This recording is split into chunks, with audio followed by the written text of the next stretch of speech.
Judge Edward Chen thought he could control the narrative. He thought his black robes and mahogany bench gave him absolute authority over truth itself. But when Pam Bondi rose from her seat with a manila folder in her hand and fire in her eyes, the temperature in Federal Courtroom 7 dropped 10 degrees. What she did next didn't just shock the legal establishment, it sent shockwaves through the entire justice system. Chen had underestimated the wrong woman, and by the time he realized his mistake, it was already too late. Before we jump back in, tell us where you're tuning in from, and if this story touches you, make sure you're subscribed, because tomorrow, I've saved something extra special for you. The morning began like any other in the Northern District. Federal Courthouse in San Francisco. Security guards checked IDs with practiced efficiency. Attorneys wheeled briefcases through marble hallways, and coffee vendors did brisk business with nervous litigants clutching court documents. But inside Courtroom 7, the air crackled with an electricity that had nothing to do with the storm clouds gathering outside the tall windows. Pam Bondi had driven through the night from Sacramento, her sedan cutting through the pre-dawn darkness as she rehearsed her arguments one final time. This wasn't just another case for her, it was the culmination of 18 months of investigation, thousands of hours poring over financial records, and a growing certainty that corruption ran deeper than anyone imagined. The Federal Trade Commission lawsuit against Meridian Industries had started as a routine corporate fraud investigation, but Bondi's relentless pursuit of the truth had uncovered something far more sinister. Judge Edward Chen had been assigned to the case seemingly by chance, but Bondi had long since stopped believing in coincidences. Chen's reputation preceded him: brilliant legal mind, Harvard Law Review, appointed to the federal bench at the remarkably young age of 42. But whispers in legal circles spoke of something else: cases that mysteriously settled out of court, evidence that disappeared from dockets, and a pattern of rulings that seemed to favor certain corporate interests with suspicious consistency. As Bondi entered the courthouse that morning, her heels clicking against the polished stone floor, she carried with her not just legal briefs and case files, but the weight of justice itself. She had seen the bank statements, traced the shell companies, and followed the money through a labyrinth of offshore accounts. Meridian Industries wasn't just guilty of securities fraud. They were at the center of a web of corruption that reached into the highest levels of the federal judiciary.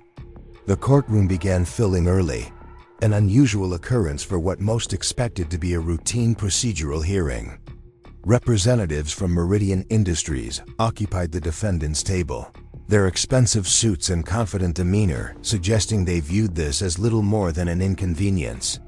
Their lead counsel, Harrison Pike, was a legend in corporate defense, a man who had never lost a federal case and charged fees that could fund small nations. But it was the gallery that told the real story. Reporters from the San Francisco Chronicle, the Wall Street Journal, and even national networks had somehow learned that today's hearing might be more significant than the court docket suggested. Financial analysts sat alongside investigative journalists, their notebooks ready to capture what many sensed would be a pivotal moment in corporate accountability. Bondi took her seat at the prosecutor's table, her assistant Daniel Martinez arranging documents with military precision. Martinez had been with Bondi for 3 years, and he had never seen her this focused, this quietly intense. She reviewed her notes one final time, her pen making small marks in margins already dense with annotations. Every fact had been checked and rechecked, every source verified, every piece of evidence cataloged and cross-referenced. The bailiff's voice cut through the morning chatter like a blade. All rise. The Honorable Judge Edward Chen presiding. The courtroom collectively stood as Chen emerged from his chambers, his black robes flowing behind him like a storm cloud. He was smaller than his reputation suggested, with graying hair and wire-rimmed glasses that gave him an academic appearance. But his eyes were sharp, calculating, and as they swept across the courtroom, they lingered just a moment too long on Bondi's table. Chen settled into his chair with practiced authority, his gavel finding its rest with a soft thud that somehow managed to sound ominous. "Be seated," he commanded, and the courtroom obeyed. He opened the case file before him, though Bondi suspected he had memorized its contents long before entering the courtroom. "We are here today," Chen began, his voice carrying the measured cadence of someone accustomed to being the final word in any room, for what should be a straightforward procedural hearing in the matter of Federal Trade Commission versus Meridian Industries. "I trust all parties are prepared to proceed efficiently." The word efficiently hung in the air like a warning. Bondi recognized the subtle message. This was meant to be quick, clean, and concluded without unnecessary complications. She had seen judges use similar language before, usually when they wanted to discourage thorough examination of evidence or limit the scope of testimony. Harrison Pike rose first, his silver hair catching the fluorescent lights as he approached the podium. "Your Honor," he said with the smooth confidence of a man who had never doubted his ability to control a courtroom, "Meridian Industries is prepared to demonstrate that the FTC's charges are based on fundamentally flawed interpretations of routine business transactions. We request that the court consider dismissing these charges in their entirety, as they lack both factual foundation and legal merit." It was a bold opening move, but not unexpected. Pike was known for his aggressive tactics and requesting outright dismissal was a common strategy in high-stakes corporate litigation. What caught Bondi's attention wasn't the request itself, but the almost imperceptible nod that Chen gave in response, a gesture so subtle that most observers would have missed it entirely. Chen turned his attention to Bondi, his expression neutral, but somehow managing to convey impatience. "Ms. Bondi, I assume you have prepared arguments in response to the defendant's motion." Bondi stood slowly, deliberately, her eyes never leaving Chen's face. "Indeed I have, Your Honor. But before I address the defendant's rather presumptuous request for dismissal, I believe the court should be made aware of certain developments in this case." The word developments seemed to echo in the suddenly quiet courtroom. Pike's confident expression flickered for just a moment, and Chen's grip on his gavel tightened almost imperceptibly. In the gallery, pens poised over notebooks as reporters sensed that the routine hearing they had expected was about to become something entirely different. "Ms. Bondi," Chen said, his voice carrying a warning tone, "I trust you understand the scope of today's proceedings. We are here to address specific motions, not to entertain fishing expeditions or conspiracy theories." The phrase conspiracy theories was clearly intended to marginalize whatever Bondi planned to present, but she had faced skeptical judges before. She remained standing, her posture straight and unwavering. "Your Honor, what I'm about to present to this court is neither theory nor speculation. It is documented fact, supported by financial records, wire transfer receipts, and sworn affidavits from multiple sources." Chen's expression hardened. "Ms. Bondi, I'm going to stop you right there. This court will not be turned into a platform for sensationalist accusations. You will limit your arguments to the specific charges before us, or I will hold you in contempt." The threat of contempt was a nuclear option, one that most attorneys would have heeded immediately. But Bondi had not driven through the night and spent 18 months building her case to be silenced by judicial intimidation. She reached into her briefcase and withdrew a thick manila folder, placing it on the podium before her with deliberate ceremony. "Your Honor," she said, her voice carrying across the courtroom with crystal clarity, "I have in my possession evidence that Meridian Industries has paid substantial sums to offshore accounts controlled by entities connected to this very courtroom." The reaction was immediate and electric. Pike shot to his feet, his face flushed with indignation. "Objection! Your Honor, this is clearly an attempt to impugn the integrity of these proceedings through baseless insinuation." But Chen's reaction was even more telling.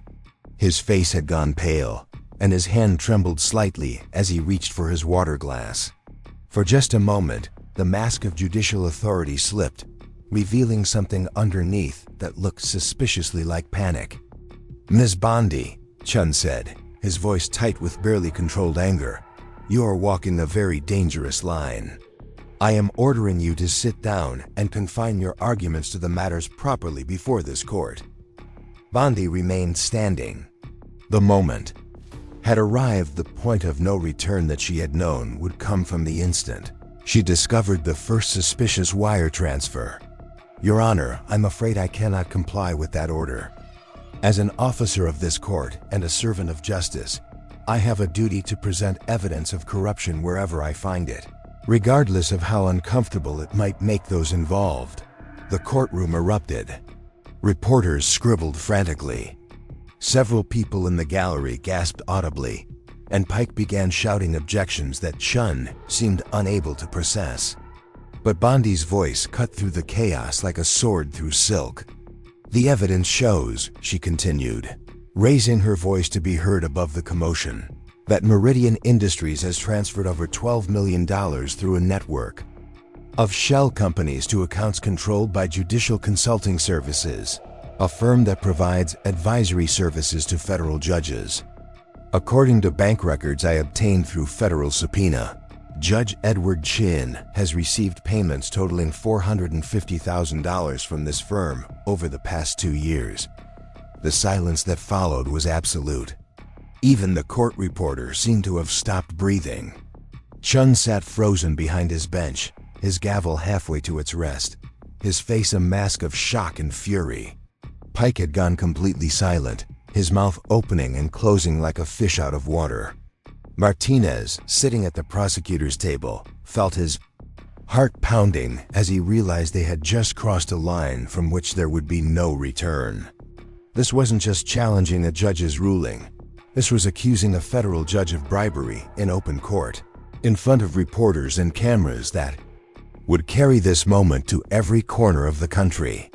Chen finally found his voice, though it emerged as little more than a whisper that somehow carried more menace than any shout. "Bailiff," he said, his eyes never leaving Bondi's face, "arrest this woman for contempt of court, immediately." But Bondi wasn't finished. As the bailiff moved toward her, she opened the manila folder and held up a document that gleamed white under the courtroom lights. Preparing and narrating this story took us a lot of time, so if you are enjoying it, subscribe to our channel. It means a lot to us. Now back to the story. "Your Honor, this is a certified copy of a wire transfer authorization dated 3 weeks ago.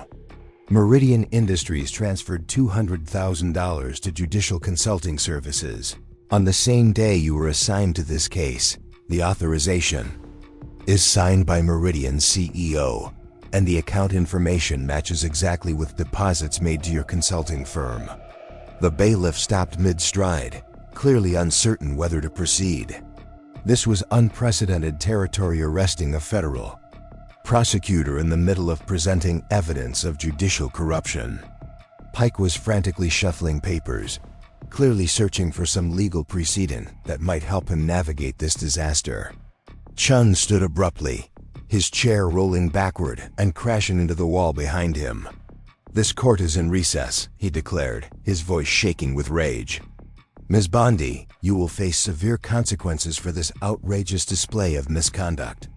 But as Chen moved toward his chamber door, Bondi played her final card. "Your Honor," she called after him, her voice carrying clearly across the stunned courtroom. "I should also mention that the FBI will be serving search warrants on your chambers, your home, and all accounts associated with Judicial Consulting Services within the hour. They've been waiting for my signal." Chen froze in his doorway, his hand on the handle, his back to the courtroom. For a long moment, he stood perfectly still, and observers would later swear they could hear his labored breathing, even from the back of the gallery. When he finally turned around, his face had transformed completely. The judicial authority was gone, replaced by something that looked remarkably like defeat. "You have no idea what you've done," he said quietly, his voice barely audible. the people you're challenging. This goes far beyond one judge, one case. You've just declared war on a system that has more power than you can imagine. Bondi met his gaze steadily. Your Honor, I declared war on corruption the day I took my oath as a prosecutor. If that system you're referring to is built on bribery and manipulation of justice, then it deserves to fall. The confrontation that followed would be replayed on news programs for weeks, analyzed by legal experts, and studied in law schools as a watershed moment in judicial accountability. But for Bondi, standing in that courtroom with evidence of corruption spread before her, it was simply the beginning of a much larger battle. As federal agents began arriving at the courthouse, their badges gleaming under the security lights, and as Chen was escorted from his chambers under circumstances no federal judge had ever faced, the implications of Bondi's revelations began to spread like wildfire through the legal community. The charges she had uncovered weren't limited to Chen. The Judicial Consulting Services Network had connections to 14 other federal judges, 37 major corporations, and a web of influence that reached into the highest levels of government. What had started as a corporate fraud case had become the largest judicial corruption scandal in American history.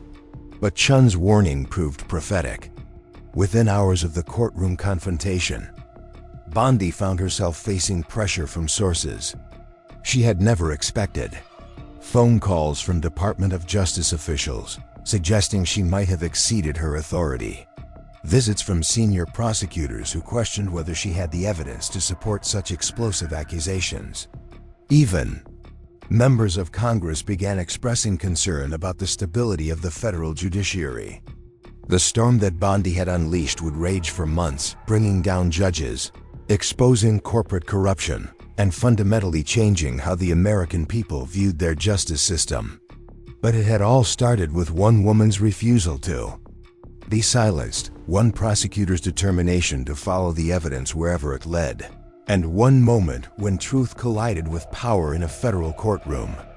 As evening fell over San Francisco and the courthouse emptied of all but security guards and cleaning crews, the events of that day had already begun rippling outward like stones thrown into still water. In newsrooms across the country, editors were rewriting front pages. In corporate boardrooms, emergency meetings were being called. And in the halls of justice, people who had grown comfortable with the status quo were beginning to realize that everything was about to change. The confrontation between Pam Bondi and Judge Edward Chen had lasted less than an hour, but its consequences would reshape American jurisprudence for decades to come. Chen had tried to silence the truth, but truth, as Bondi well knew, had a way of making itself heard regardless of who tried to suppress it. The question now was whether the system could survive the cleansing fire that Bondi had ignited, or whether the corruption she had exposed ran so deep that the entire edifice would need to be rebuilt from the ground up. Either way, there was no going back. The die had been cast, and the battle for the soul of American justice had begun. The federal building buzzed with activity unlike anything witnessed in its 40-year history. FBI agents moved through corridors with purposeful urgency, their footsteps echoing off marble walls as they executed search warrants that would have been unthinkable just 24 hours earlier. Agent Rebecca Torres led the team assigned to Judge Chen's chambers, her badge catching the fluorescent lights as she pushed through the heavy oak doors that had once represented the sanctity of judicial independence. Inside Chen's chambers, the search revealed a treasure trove of incriminating evidence that even Torres, a veteran of white-collar crime investigations, found staggering in its scope. Hidden behind law books and constitutional treatises were detailed financial records, documenting years of systematic corruption. Bank statements showed regular deposits from judicial consulting services, while handwritten notes revealed Chen's personal involvement in case assignments and scheduling manipulations designed to benefit specific corporate interests. Torres held up a leather-bound ledger that would later become Exhibit A in the federal investigation. The entries were meticulous, almost obsessive in their detail. Each payment was recorded alongside case numbers, defendant names, and desired outcomes. What emerged was a picture of justice for sale, with Chen serving as both auctioneer and merchandise. Meanwhile, 3 floors below in the building's main conference room, Pam Bondi sat across from Deputy Attorney General Marcus Williams, whose expression suggested he was still processing the magnitude of what Bondi had unleashed. Williams had flown in from Washington within hours of receiving Torres's preliminary report, and his presence signaled that this case had already reached the highest levels of the Justice Department. Williams adjusted his glasses and opened a thick file folder containing preliminary findings from the FBI's investigation. His voice was measured but carried undertones of disbelief. "Ms. Bondi, what you've uncovered appears to be the most extensive judicial corruption scheme in modern American history. We're looking at potential involvement from 14 federal judges across 6 district courts." Bondi leaned forward, her hands folded on the polished conference table. She had barely slept since the courtroom confrontation, sustained by coffee, and the adrenaline that comes from knowing you've opened a door that can never be closed. "Deputy Williams, this is just the beginning. The financial records I've reviewed suggest Judicial Consulting Services was operating as a clearinghouse for corporate influence. Companies weren't just buying favorable rulings, they were purchasing entire judicial philosophies. The implications were staggering." Williams pulled out a series of photographs showing wire transfer authorizations, each bearing the signature of corporate executives from companies ranging from pharmaceutical giants to defense contractors. The amounts varied, but the pattern was consistent. Payments preceded favorable rulings with mathematical precision that eliminated any possibility of coincidence. Williams's phone buzzed constantly as he spoke, each message bringing updates from field offices across the country. In Boston, agents were searching the chambers of Judge Patricia Hawkins, whose rulings in environmental cases had consistently favored industrial defendants. In Chicago, Judge Robert Fleming's financial records revealed payments coinciding with his decisions in high-stakes patent disputes. The web of corruption stretched from coast to coast, but it was the evidence from Chen's personal computer that proved most damaging. Email exchanges revealed a level of coordination that went far beyond individual case fixing. Chen had been operating as a recruiter, identifying vulnerable judges facing financial difficulties and introducing them to judicial consulting services. His correspondence read like training manuals for corruption, complete with advice on how to structure payments to avoid detection. One email, dated 6 months earlier, would later become central to the prosecution's case. Chen had written to a colleague, "The beauty of this system is its sustainability. We're not selling individual rulings, we're selling institutional credibility. As long as the outcomes appear reasonable within normal judicial variation, no one questions the underlying motivations." Bondi studied the email printouts with growing anger. The casual tone, the matter-of-fact discussion of corrupting the justice system, the complete absence of any moral consideration, it painted a picture of people who had lost all connection to the principles they had sworn to uphold. Williams closed the file and looked directly at Bondi. "We need to discuss your role going forward. What you've done took tremendous courage, but it's also put you in an extremely vulnerable position. These people won't hesitate to destroy your reputation if they think it will save themselves." The warning proved prescient. Even as they spoke, Chen's legal team was preparing a counterattack that would attempt to paint Bondi as an overzealous prosecutor who had fabricated evidence to advance her own career. High-profile defense attorneys were already appearing on news programs, questioning Bondi's methods and suggesting that her accusations were based on circumstantial evidence and prosecutorial misconduct. Harrison Pike, Meridian Industries lead counsel, held a press conference outside the federal courthouse that afternoon. His silver hair gleamed in the television lights as he addressed a crowd of reporters who had descended on San Francisco like locusts sensing a feast. Pike's voice carried the wounded dignity of a man wrongly accused. What we witnessed in Judge Chen's courtroom yesterday was not justice. It was character assassination disguised as legal procedure, Pike declared. Ms. Bondi has destroyed the reputation of a distinguished federal judge based on coincidental financial transactions that have perfectly innocent explanations. Pike's performance was masterful, playing to deep-seated fears about prosecutorial overreach, while carefully avoiding any specific denials about the evidence Bondi had presented. He spoke of judicial independence, the presumption of innocence, and the dangerous precedent set by allowing prosecutors to make wild accusations in open court. But Pike's carefully crafted narrative began crumbling within hours as more evidence emerged from the FBI searches.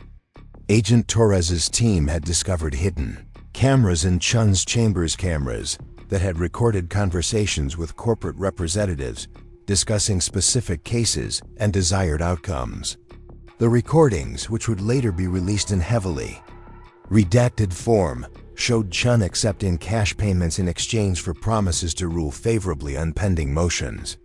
The most damning recording featured Chen meeting with Meridian Industries CEO Ronald Blackstone just 2 weeks before Bondi's scheduled court appearance. Blackstone's voice was clear and unambiguous. "We need this Bondi problem to go away, whatever it takes." Chen's response was equally explicit. "Leave that to me." She finds herself facing contempt charges that will end her career before she knows what hit her.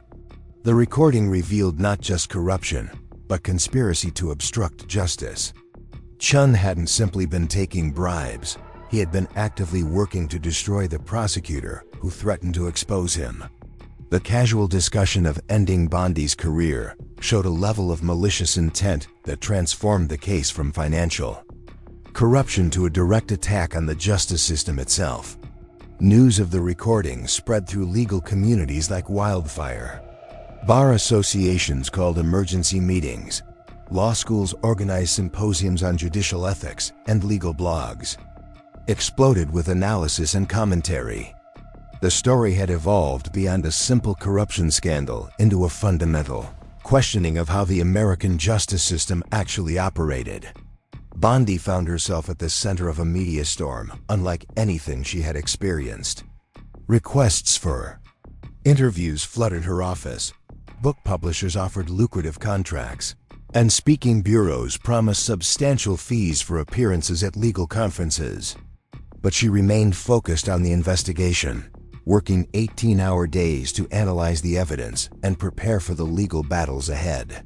The pressure on Bondi intensified when anonymous threats began appearing in her email and voicemail.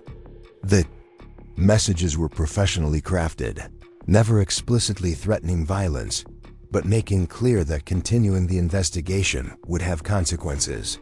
One message, delivered through an encrypted email service, was particularly chilling.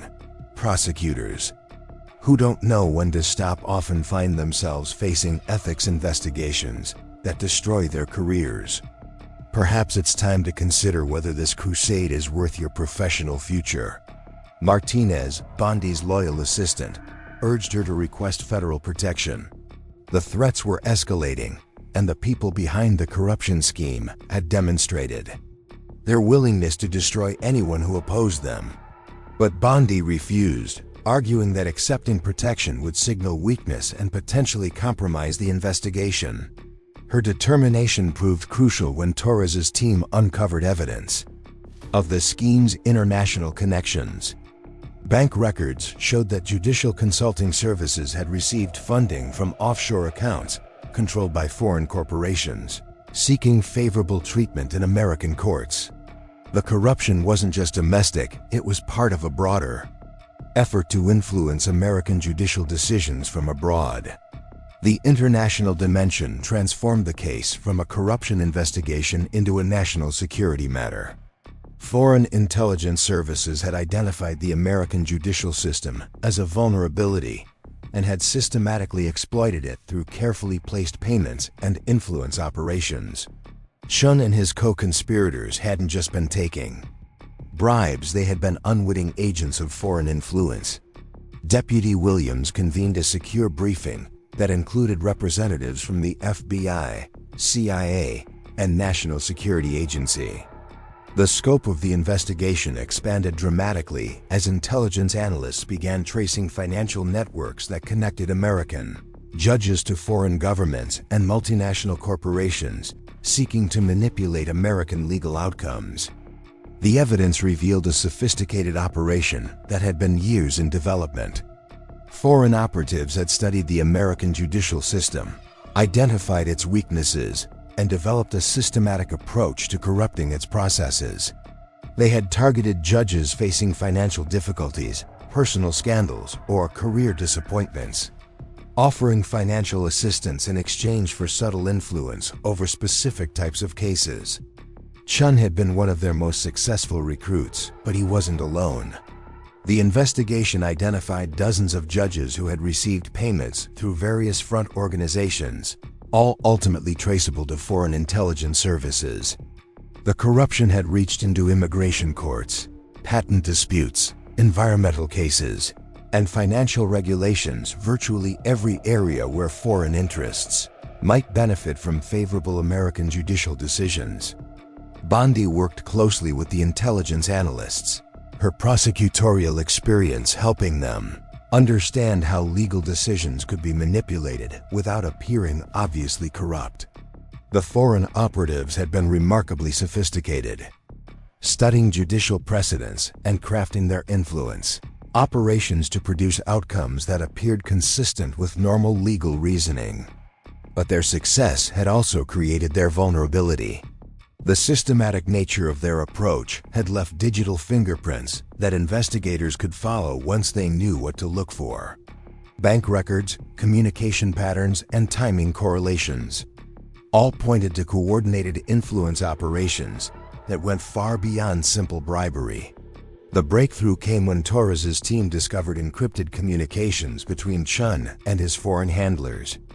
The messages revealed the full scope of the operation, including plans to expand the corruption network to include Supreme Court justices and federal appellate judges. The foreign operatives had been preparing for a long-term campaign to systematically compromise the highest levels of the American judicial system. Chen's role in this broader conspiracy became clear as investigators analyzed his communications. He had been tasked with identifying and recruiting other judges, using his position and reputation to provide credibility for the corruption network. His chambers had served as a meeting place for recruitment efforts, and his personal relationships within the judicial community had provided access to potential targets. The evidence against Chen became overwhelming as the investigation progressed. Financial records, recorded conversations, encrypted communications, and testimony from multiple sources painted a picture of systematic betrayal of judicial ethics. But Chen refused to cooperate, maintaining his innocence even as the evidence mounted against him. His defiance complicated the investigation in unexpected ways. Without Chen's cooperation, investigators had to work backwards from financial records and communications to understand the full scope of the corruption network. Each new piece of evidence revealed additional layers of complexity, additional conspirators, and additional connections to foreign influence operations. Bondi found herself working with a team that grew daily as the investigation expanded. FBI agents, intelligence analysts, federal prosecutors, and forensic accountants all contributed their expertise to unraveling what had become the largest judicial corruption case in American history. The evidence filled multiple secure facilities, and the investigation team numbered in the hundreds. But the personal cost to Bondi was mounting. The threats continued, her personal life disappeared under the pressure of the investigation, and the stress of carrying such enormous responsibility began taking its toll. She had become the public face of the fight against judicial corruption, but that prominence made her a target for those who wanted the investigation to end. The The stakes continued rising as evidence emerged of the corruption's impact on major legal decisions. Supreme Court cases, federal appellate rulings, and district court decisions that had shaped American law for years were now suspect. The implications for legal precedent, ongoing litigation, and public confidence in the judicial system were staggering. Legal scholars began analyzing decades of judicial decisions, searching for patterns that might indicate corruption. Civil rights cases, environmental regulations, corporate liability decisions, and immigration rulings all came under scrutiny. The possibility that American law itself had been shaped by foreign influence operations sent shockwaves through academic and legal communities. Bondi pressed forward despite the mounting pressure, driven by a conviction that the truth must emerge, regardless of its consequences. She had opened a door that revealed corruption at the heart of American justice, and she was determined to follow the evidence wherever it led, no matter how many powerful interests tried to stop her. The investigation that had started with a single courthouse confrontation had evolved into a reckoning with the fundamental integrity of American democratic institutions. Chen's attempt to silence Bondi had failed spectacularly, but the forces behind the corruption were far from defeated. The real battle was just beginning. The massive federal courtroom in Washington, D.C. had been transformed into something resembling a command center more than a traditional venue for justice. Extra security personnel lined the walls, their presence a testament to the explosive nature of the proceedings about to unfold.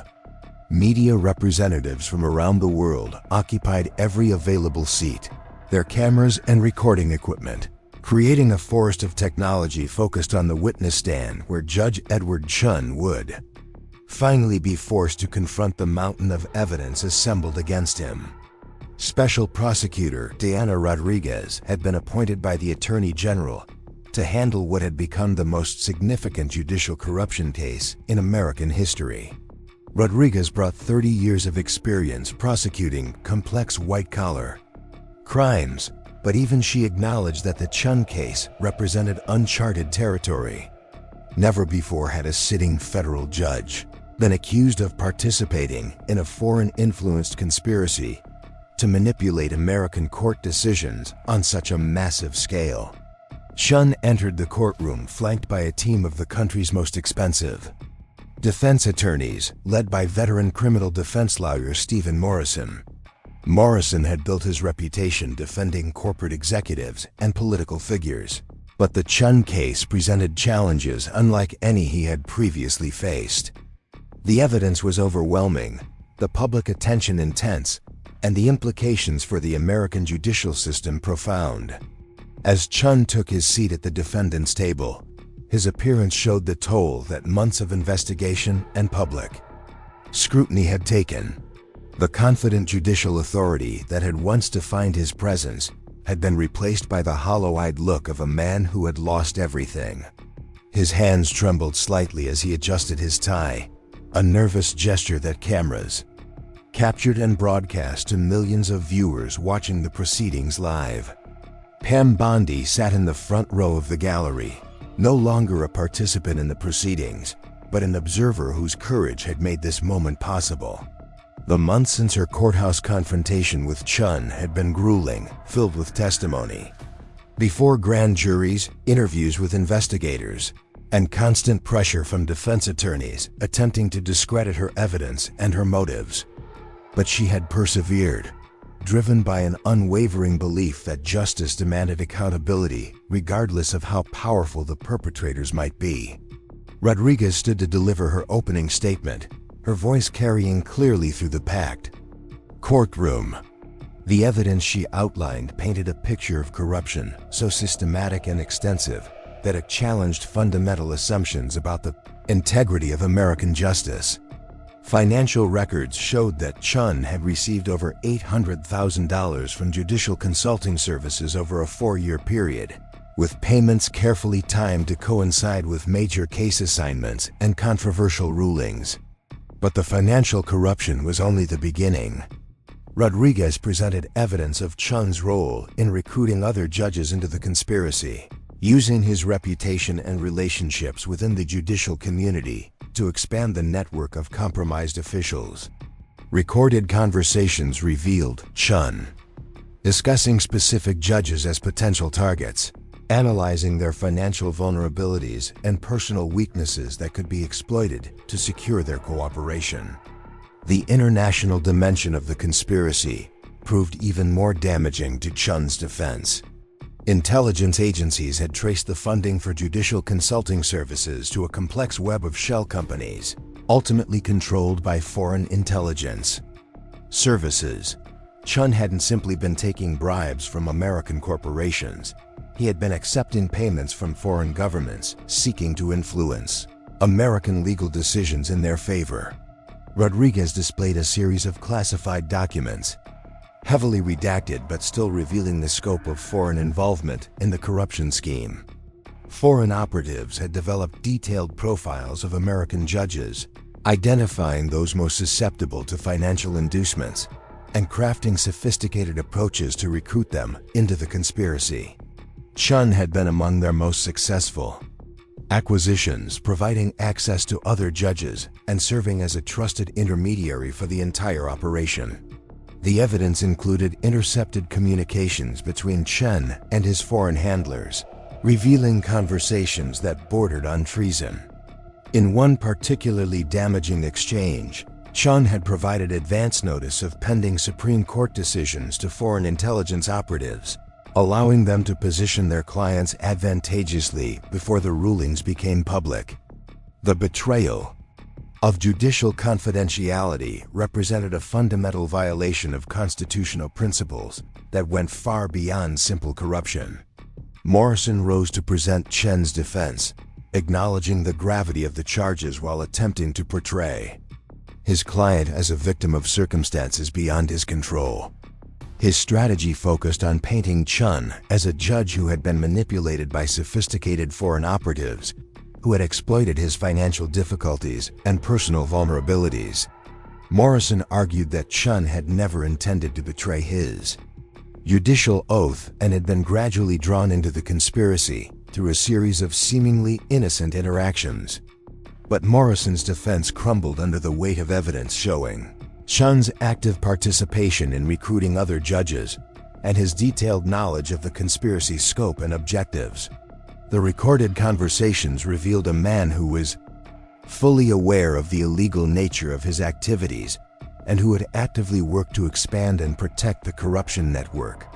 Chen's own words, captured on federal surveillance equipment, demolished any claim that he had been an unwitting victim. The testimony of cooperating witnesses proved devastating to Chen's remaining credibility.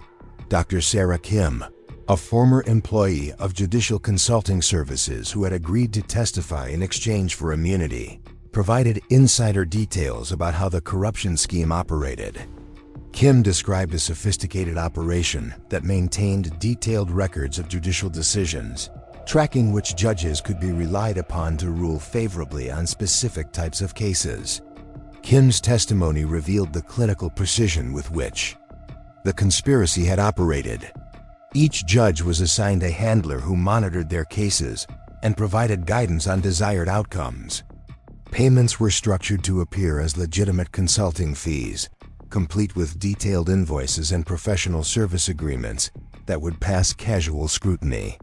The operation had been designed to operate indefinitely, with safeguards in place to protect against discovery and retaliation. The most damaging aspect of Kim's testimony concerned Chen's role as a recruiter and trainer for newly compromised judges. Chen had developed what the conspiracy termed an orientation program for judges who had agreed to participate in the scheme. The program included detailed instruction on how to craft rulings that appeared legally sound while actually serving the interests of foreign clients, techniques for avoiding detection by court administrators, and methods for recruiting additional judges into the network. Agent Rebecca Torres took the stand to present the FBI's technical evidence, including financial records, communication intercepts, and surveillance footage that documented Chen's activities over multiple years. Torres's testimony provided a chronological framework for the conspiracy, showing how Chen's involvement had evolved from occasional favorable rulings to systematic participation in a foreign intelligence operation. The surveillance footage proved particularly compelling, showing Chen meeting with known foreign intelligence operatives in restaurants, hotel lobbies, and private residences. The meetings followed established tradecraft protocols designed to avoid detection, but the FBI's counterintelligence capabilities had been sufficient to penetrate the conspiracy's operational security. The footage showed Chen receiving briefcases containing cash, accepting instructions on specific cases, and providing confidential information about other judges and court proceedings. Torres explained how the FBI had identified the conspiracy through financial intelligence analysis that had detected unusual patterns in judicial decision-making. Sophisticated computer algorithms had analyzed thousands of court decisions, identifying statistical anomalies that suggested coordination among supposedly independent judges. The mathematical precision of the corruption had ultimately become its downfall, creating data signatures that intelligence analysts could detect and investigate.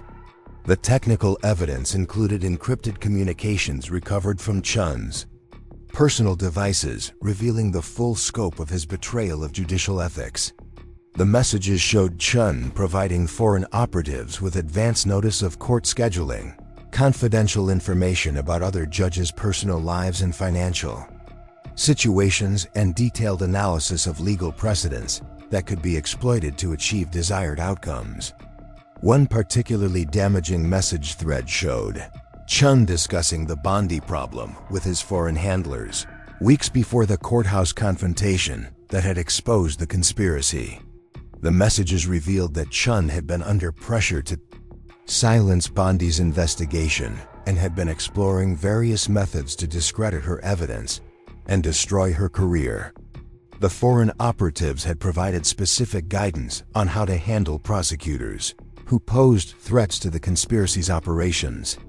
The revelation that foreign intelligence services had been actively working to destroy American prosecutors sent shockwaves through the legal community. Bar associations issued emergency statements, law enforcement agencies reviewed their security protocols, and Congress began demanding briefings on the scope of foreign penetration into the American justice system. Deputy Attorney General Marcus Williams testified about the broader implications of the conspiracy, describing how the corruption had affected major legal precedents and undermined public confidence in judicial integrity. Williams presented evidence that decisions influenced by the conspiracy had impacted environmental regulations, immigration policies, corporate liability standards, and civil rights protections. The foreign manipulation of American courts had affected virtually every area of law, with consequences that would take decades to fully understand and address. Williams's testimony included classified intelligence assessments, showing that similar corruption schemes were operating in other democratic countries, representing a coordinated effort by authoritarian regimes to undermine judicial independence. Worldwide, the Chen conspiracy was part of a broader campaign of legal warfare designed to weaken democratic institutions from within by corrupting their fundamental processes. The prosecution presented evidence that the conspiracy had affected over 200 major court decisions across multiple jurisdictions, with financial impacts measured in billions of dollars. Corporate liability cases had been decided in favor of foreign-controlled companies. Environmental regulations had been weakened to benefit foreign industrial interests, and immigration policies had been influenced to favor specific foreign nationals and organizations. Morrison attempted to minimize the impact of the conspiracy by arguing that many of Chen's decisions would have been the same regardless of foreign influence, but Rodriguez effectively countered by showing how the corruption had systematically skewed judicial decision-making in favor of foreign interests. The cumulative effect of hundreds of influence decisions had been to tilt American law in directions that served foreign policy objectives rather than American legal principles. The testimony of affected parties proved emotionally powerful, with individuals and organizations describing how corrupted judicial decisions had destroyed their lives and livelihoods. Environmental activists testified about how weakened pollution regulations had devastated their communities, while small business owners described how rigged liability decisions had bankrupted their companies in favor of foreign competitors. Maria Santos, whose family had been affected by immigration decisions influenced by the conspiracy, provided particularly moving testimony about how corrupted court rulings had separated her from her children and destroyed her faith in American justice. Santos described years of legal battles that she now understood had been predetermined by foreign payments rather than decided on legal merits. The human cost of the conspiracy became clear through testimony from dozens of affected individuals, representing thousands more whose lives had been impacted by corrupted judicial decisions. The evidence showed that the foreign operatives had specifically targeted cases involving vulnerable populations, calculating that their suffering would be less likely to attract attention or generate political pressure for investigation. Chen's decision to testify in his own defense proved to be a catastrophic mistake that sealed his fate. Under Rodriguez's relentless cross-examination, Chen's carefully rehearsed explanations collapsed into contradictions and obvious fabrications. His attempts to deny knowledge of the conspiracy's foreign connections were demolished by his own recorded statements acknowledging his handlers' identities and objectives. Chen's testimony revealed a man who had rationalized his betrayal of judicial ethics through elaborate self-deception and greed. He claimed to have believed that his actions were harmless, that his rulings were legally defensible regardless of their motivation, and that his cooperation with foreign operatives was justified by the financial benefits to his family. The testimony showed complete moral blindness to the implications of his actions for American democracy and the rule of law. The most damaging moment of Chen's testimony came when Rodriguez confronted him with recordings of his conversations about destroying Bondi's career. Chen's attempts to deny or minimize these conversations were undermined by the clear audio evidence showing his enthusiastic participation in planning retaliation against a prosecutor who had threatened to expose his corruption. Rodriguez's final questions focused on Chen's oath of office and his understanding of judicial ethics, forcing him to acknowledge that he had violated every principle he had sworn to uphold. Chen's responses were halting and defensive, revealing a man who had lost any connection to the values that should have guided his judicial service. The jury deliberated for less than 6 hours before returning guilty verdicts on all charges, including bribery, conspiracy, obstruction of justice, and violations of the Foreign Agents Registration Act. The speed of the verdict reflected the overwhelming nature of the evidence and the jury's revulsion at the scope of Chen's betrayal of public trust. Chen's sentencing hearing drew even larger crowds than his trial, with the courtroom packed beyond capacity and overflow viewing areas established in adjacent buildings. Federal District Judge Amanda Richardson, specially assigned to handle the sentencing, acknowledged the unprecedented nature of the case and its implications for public confidence in the judicial system. Richardson sentenced Chen to 25 years in federal prison, among the longest sentences ever imposed on a federal judge. She described Chen's crimes as a fundamental betrayal of the constitutional principles that define American democracy, and noted that his actions had undermined the integrity of the judicial branch and damaged public faith in the rule of law. The sentence sent shockwaves through the federal judiciary, serving notice that judicial corruption would be prosecuted to the fullest extent of the law, regardless of the perpetrator's position or reputation. Richardson's sentencing statement became required reading in judicial ethics courses and was cited by bar associations nationwide as a definitive statement of judicial accountability principles. The broader conspiracy investigation continued beyond Chen's conviction, ultimately resulting in the prosecution of 11 additional federal judges and dozens of corporate executives and foreign operatives. The Judicial Consulting Services Network was completely dismantled, with its assets forfeited to compensate victims of the conspiracy's influence operations. Congressional hearings examined the systemic failures that had allowed the conspiracy to operate undetected for years, leading to comprehensive reforms in judicial oversight and financial disclosure requirements. New legislation required enhanced background investigations for judicial nominees, mandatory financial auditing of sitting judges, and expanded counterintelligence screening for court personnel.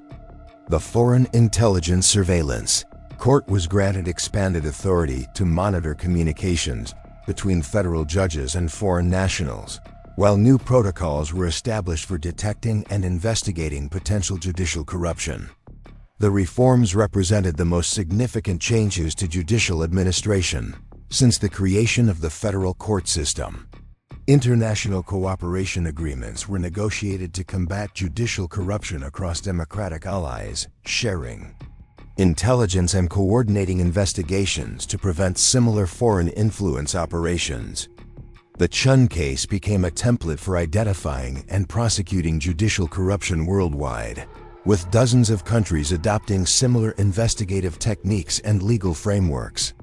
Bondi's role in exposing the conspiracy was formally recognized through multiple awards and honors, including the Presidential Medal of Freedom and the American Bar Association's highest honor for professional courage. But her greatest satisfaction came from knowing that her refusal to be silenced had restored integrity to the American justice system and protected democratic institutions from foreign manipulation. The long-term impact of the Chen case extended far beyond the courtroom, fundamentally changing how Americans viewed their judicial system and its vulnerabilities. Public awareness of judicial corruption increased dramatically, leading to greater scrutiny of court decisions and enhanced citizen oversight of judicial conduct. Law schools incorporated the Chen case into their curricula as a definitive example of why judicial independence must be balanced with accountability and transparency. The case became a touchstone for discussions about professional ethics, the rule of law, and the responsibility of legal professionals to protect democratic institutions. The conspiracy's exposure also led to significant changes in how foreign governments approached efforts to influence American policy. The devastating consequences of the Chen case served as a deterrent to similar operations, while enhanced counterintelligence capabilities made such conspiracies much more difficult to execute and sustain. Chen's fall from respected federal judge to convicted felon serving a decades-long prison sentence became a cautionary tale about the corrupting influence of greed and the importance of maintaining ethical standards regardless of external pressures. His attempt to silence Bondi had not only failed spectacularly, but had ultimately ensured that the full scope of his crimes would be exposed to public scrutiny. The transformation of American judicial oversight in the wake of the Chen case created a more robust and transparent system, better equipped to detect and prevent corruption. Enhanced financial monitoring, improved security protocols, and strengthened ethical enforcement mechanisms provided multiple layers of protection against future foreign influence operations. The case also demonstrated the critical importance of prosecutorial independence and the courage of individuals willing to challenge powerful interests in defense of justice. Bondi's willingness to confront Chen, despite the risks to her career, had preserved the integrity of the American legal system and protected democratic institutions from systematic corruption. Years later, legal historians would mark the Chen case as a turning point in American judicial administration, the moment when the federal courts moved from assuming judicial integrity to actively protecting and verifying it. The conspiracy's exposure had been painful, but it had ultimately strengthened the justice system by forcing acknowledgement of its vulnerabilities and implementation of comprehensive protective measures. The courtroom where Chen had once wielded absolute authority became a symbol of accountability, triumphant over corruption. The space was renovated and rededicated as the Judicial Integrity Courtroom, with plaques commemorating both the conspiracy's exposure and the reforms that followed. The renovation included enhanced security measures and transparency features, designed to prevent future corruption while maintaining the dignity and authority necessary for effective judicial proceedings. Chen's empty chambers were converted into a training center for judicial ethics, where new federal judges learned about the temptations and pressures they would face and the importance of maintaining absolute integrity regardless of personal cost. The irony was not lost on visitors that the space where corruption had once flourished now served to educate future judges about the importance of ethical conduct. The international implications of the Chen case continued to unfold as other countries discovered similar foreign influence operations targeting their judicial systems. The intelligence sharing arrangements developed during the investigation led to the exposure of judicial corruption networks in dozens of countries, demonstrating that the threat to judicial independence was global in scope and required coordinated international responses. The case established new standards for prosecuting judicial corruption that were adopted by legal systems worldwide. The techniques developed for detecting financial irregularities, analyzing decision patterns, and penetrating operational security became standard tools for investigating judicial integrity violations across democratic societies. Chen's conviction also triggered a comprehensive review of past decisions in cases where he had presided, leading to the reversal of dozens of rulings that had been influenced by corrupt considerations. The review process provided closure for many individuals and organizations who had suffered from Chen's betrayal of judicial ethics, while demonstrating the justice system's commitment to correcting the damage caused by corruption. The financial recovery efforts resulted in the seizure of hundreds of millions of dollars in assets connected to the conspiracy, with funds distributed to victims of corrupted judicial decisions and organizations working to strengthen judicial integrity. The recovery demonstrated that corruption carried real financial consequences for both perpetrators and their enablers. The legacy of Bondi's courage in confronting Chen extended beyond the specific case to inspire a new generation of prosecutors and legal professionals committed to protecting democratic institutions.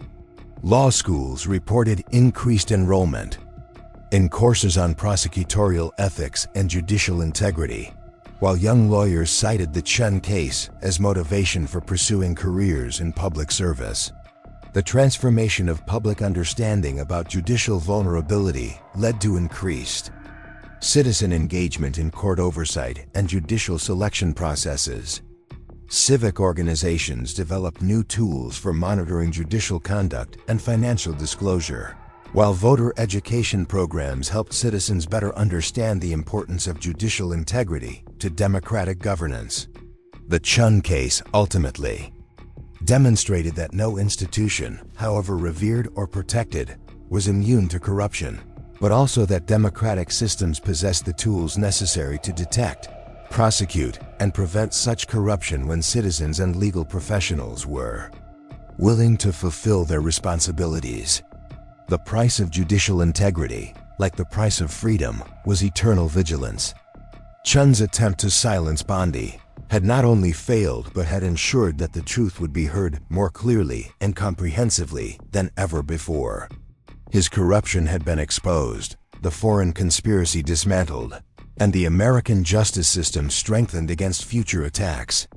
The rule of law had prevailed, not through the exercise of judicial authority, but through the courage of one prosecutor who refused to be silenced when justice demanded that she speak. The ripple effects of Judge Edward Chen's conviction continued to transform the American legal landscape in ways that even the most optimistic reformers had never imagined possible. 6 months after his sentencing, the Federal Judicial Center released a comprehensive report documenting the systematic changes implemented across all federal courts, changes that represented the most significant judicial reform movements since the establishment of the modern court system, Dr. Elizabeth Warren, appointed as the new Director of Judicial Integrity, stood before a packed auditorium at Georgetown Law School, delivering the keynote address at the first annual conference on judicial accountability. Warren, a former federal prosecutor who had worked closely with Bondi during the investigation, carried with her the authority of someone who had witnessed corruption's devastation firsthand and understood the vigilance required to prevent its return. Warren's presentation included data that would have been unthinkable before the Chen case. Financial auditing of federal judges had uncovered 17 additional instances of suspicious transactions, leading to investigations that ultimately cleared 14 judges while resulting in the resignation of 3 others who had accepted inappropriate gifts from litigants. The screening process had restored public confidence while demonstrating that the justice system was serious about policing itself. The technological innovations implemented in federal courtrooms represented perhaps the most visible change to emerge from the Chen scandal. Every federal courthouse now featured advanced financial monitoring systems that tracked all transactions involving court personnel, automated analysis programs that identified unusual patterns in judicial decision-making, and secure communication. Networks designed to prevent unauthorized contact between judges and outside parties. Judge Patricia Morrison, recently appointed to the Federal Circuit Court of Appeals, described the new systems during her confirmation hearing as representing a fundamental shift in judicial administration philosophy. Where courts had once operated on assumptions of individual integrity, they now employed comprehensive verification systems that protected both judicial independence and public trust through transparency and accountability. The international community watched these American reforms with intense interest, as similar corruption scandals had been discovered in judicial systems across Europe, Asia, and Latin America.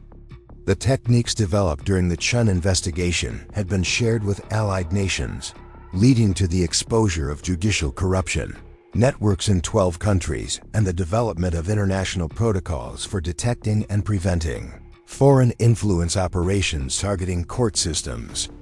British authorities used Chen case methodologies to uncover a corruption scheme involving the High Court of Justice, where foreign corporations had been paying judges through consulting arrangements, similar to those used in the American conspiracy.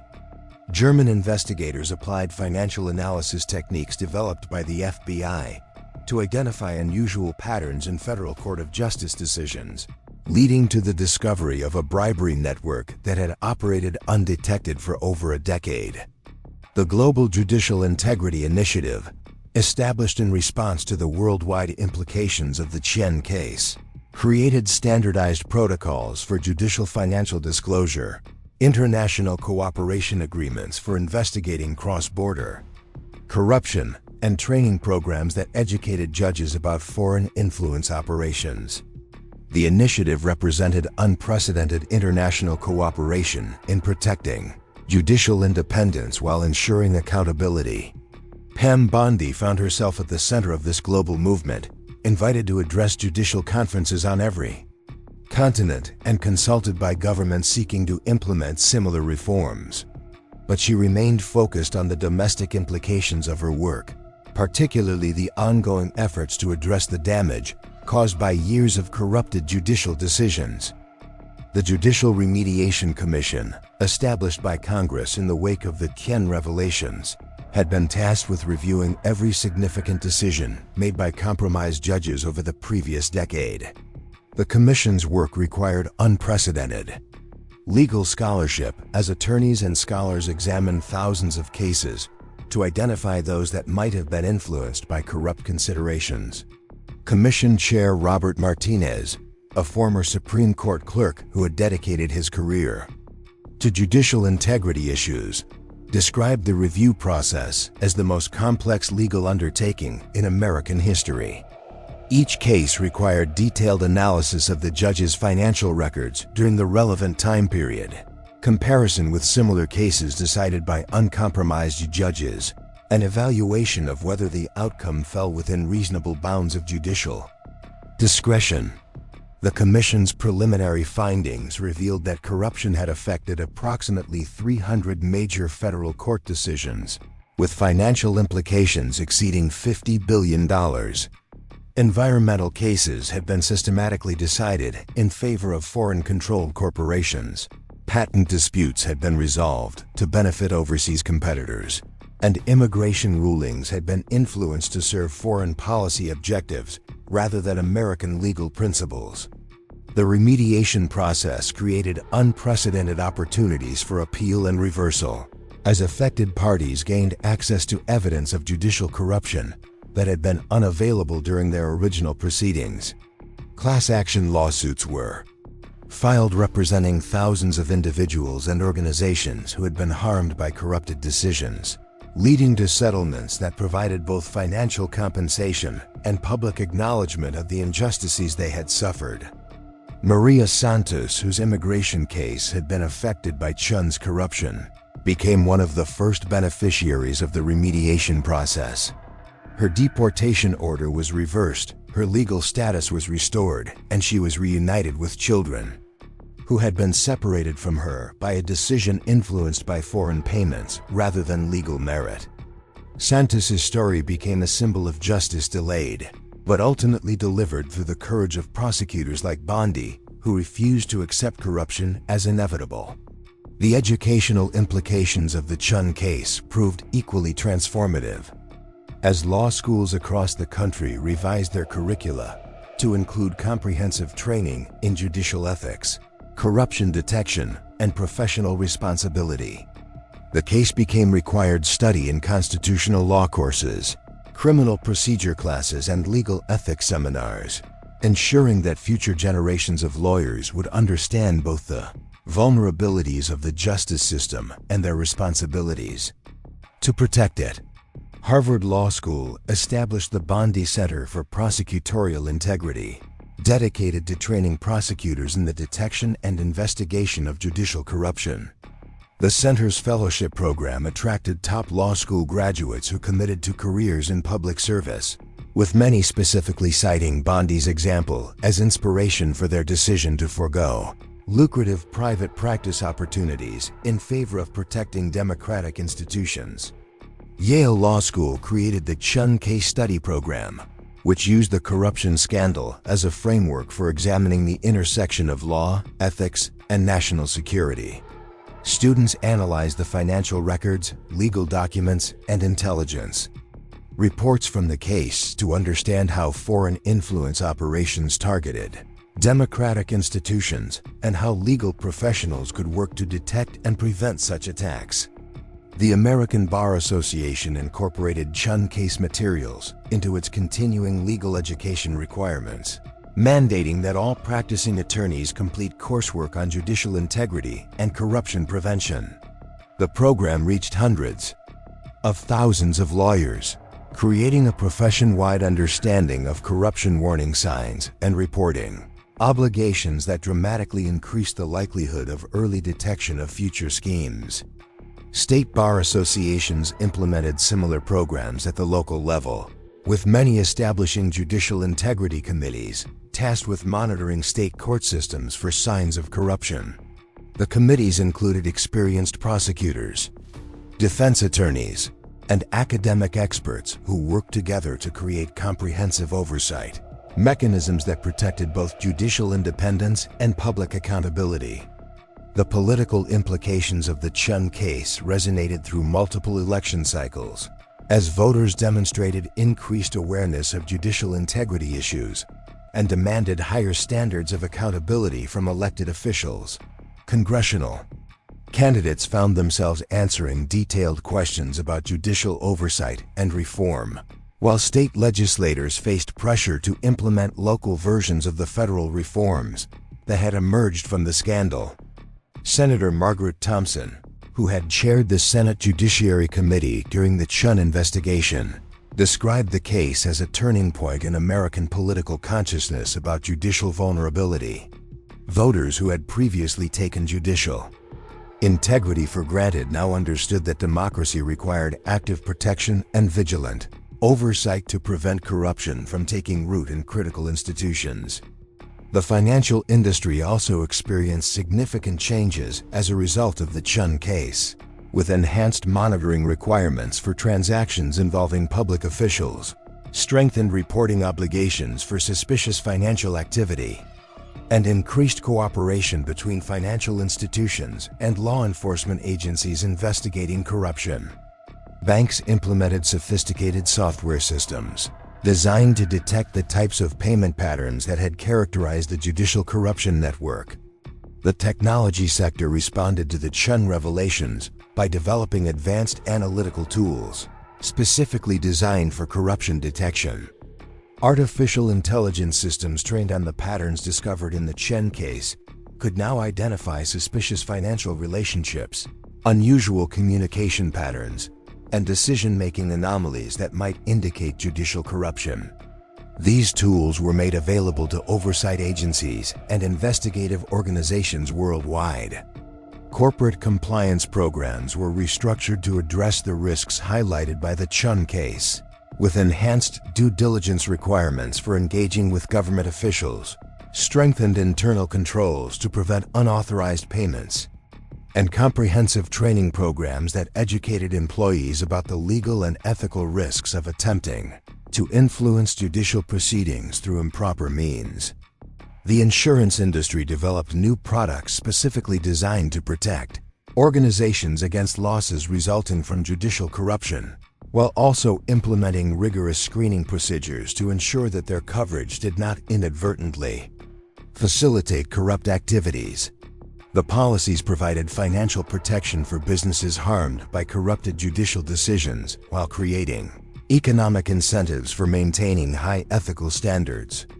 Academic researchers from universities around the world descended upon the Chen case materials, producing hundreds of scholarly articles, doctoral dissertations, and research studies that examined every aspect of the corruption network and its implications for democratic governance.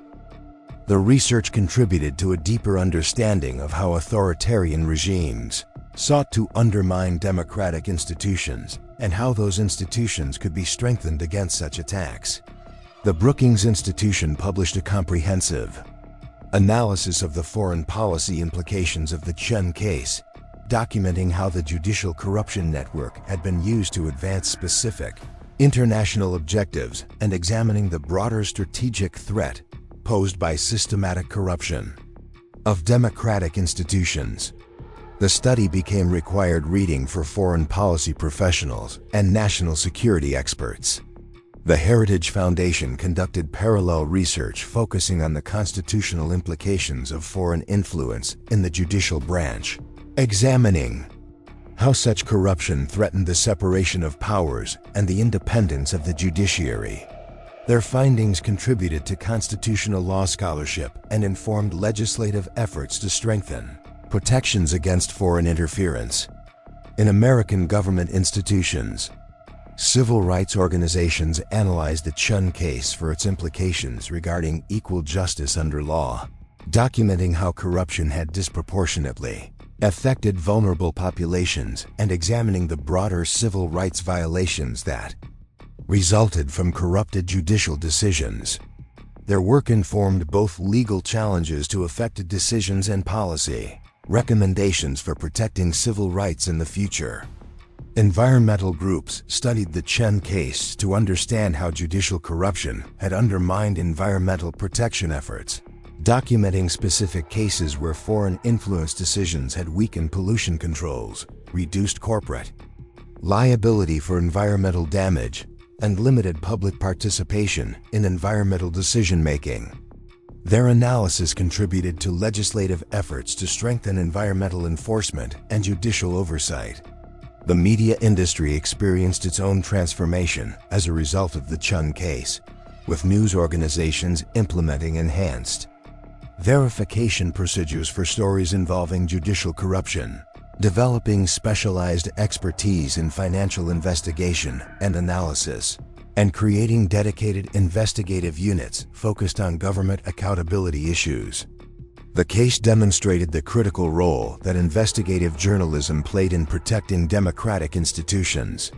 Sarah Klein, the journalist whose early reporting had helped bring attention to irregularities in Chen's courtroom, established the Center for Judicial Transparency, a non-profit organization dedicated to monitoring federal court proceedings and investigating potential corruption. The center's work provided ongoing oversight that supplemented official government investigations while ensuring that public attention remained focused on judicial integrity issues. Legal aid organizations experienced increased funding and support, as lawmakers and philanthropists recognized the importance of ensuring that all Americans had access to competent legal representation, particularly in cases where judicial corruption might have affected outcomes. The Chen case had demonstrated how corruption disproportionately harmed those without resources to mount effective legal challenges. The Federal Public Defender Service received substantial budget increases to ensure that defendants in criminal cases had adequate representation to challenge potentially corrupted proceedings. Enhanced training programs educated public defenders about corruption warning signs and provided them with resources to investigate suspicious judicial behavior that might affect their clients' cases. Victim advocacy organizations work to identify and assist individuals who had been harmed by decisions influenced by the Chen corruption network. These organizations provided legal assistance, counseling services, and support for navigating the complex remediation processes established to address corruption-related injustices. The psychological impact of the Chen case on the legal profession proved significant, as attorneys grappled with the realization that corruption had affected institutions they had trusted implicitly. Professional counseling services reported increased demand from lawyers experiencing what psychologists termed institutional disillusionment disorder, requiring specialized treatment to help legal professionals maintain their commitment to justice despite evidence of systemic vulnerabilities. Bar associations implemented peer support programs designed to help attorneys process the implications of the Chen case while maintaining their professional effectiveness and ethical commitment. These programs recognized that protecting institutional integrity required addressing the emotional and psychological impact of corruption revelations on the professionals responsible for operating within those institutions. Law firm partnerships restructured their practices to ensure independence from any potential conflicts of interest that might compromise their ability to challenge judicial corruption. Enhanced conflict checking procedures strengthened client screening processes, and comprehensive ethics training became standard practices across the legal industry. The Chen case also catalyzed significant changes in legal education methodology, with law schools implementing experiential learning programs that required students to participate in actual corruption investigations under faculty supervision. These programs provided practical experience while contributing to ongoing oversight efforts and ensuring that new lawyers understood their responsibilities for protecting institutional integrity.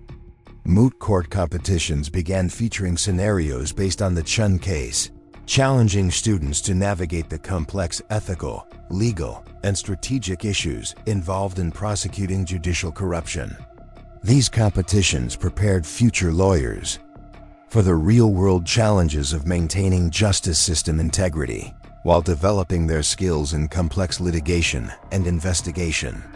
Clinical legal education programs partnered with oversight agencies to provide student assistance in reviewing potentially corrupted cases and investigating suspicious judicial behavior. These partnerships enhanced the capacity of oversight agencies while providing students with invaluable practical experience in corruption detection and investigation. The long-term implications of the Chen case continued to unfold years after the initial conviction, as the reforms implemented in response to the scandal proved their effectiveness in detecting and preventing corruption. The comprehensive monitoring systems identified several potential corruption schemes in their early stages, allowing for intervention before significant damage occurred to judicial integrity or public trust. The success of the American judicial reform model led to its adoption by dozens of countries worldwide, creating an international network of corruption-resistant judicial systems that shared information, coordinated investigations, and supported each other's integrity efforts. This network became a powerful force for promoting rule of law and democratic governance globally. The Chen case ultimately demonstrated that democratic institutions, while vulnerable to corruption and foreign influence, possessed inherent strengths that allowed them to detect, investigate, and remedy such problems when citizens and legal professionals fulfilled their responsibilities to protect those institutions. The price of this protection was constant vigilance, but the alternative, the gradual erosion of justice and democracy, was unacceptable to those who understood the stakes involved. Bondi's decision to confront Chen in that federal courtroom had triggered a cascade of reforms, investigations, and improvements that strengthened not only the American justice system, but judicial systems around the world. Her refusal to be silenced had ensured that the voice of justice would be heard more clearly than ever before, protected by institutional safeguards that made future corruption both more difficult to execute and more likely to be detected. The transformation from corruption to accountability had been painful but necessary, requiring acknowledgement of vulnerabilities that many had preferred to ignore. But the result was a stronger, more transparent, and more trustworthy justice system that better served the cause of justice and the principles of democratic governance that millions of Americans and people worldwide depended upon for protection of their rights and freedoms. Up next, you've got two more standout stories right on your screen. If this one hit the mark, you won't want to pass these up. Just click and check them out.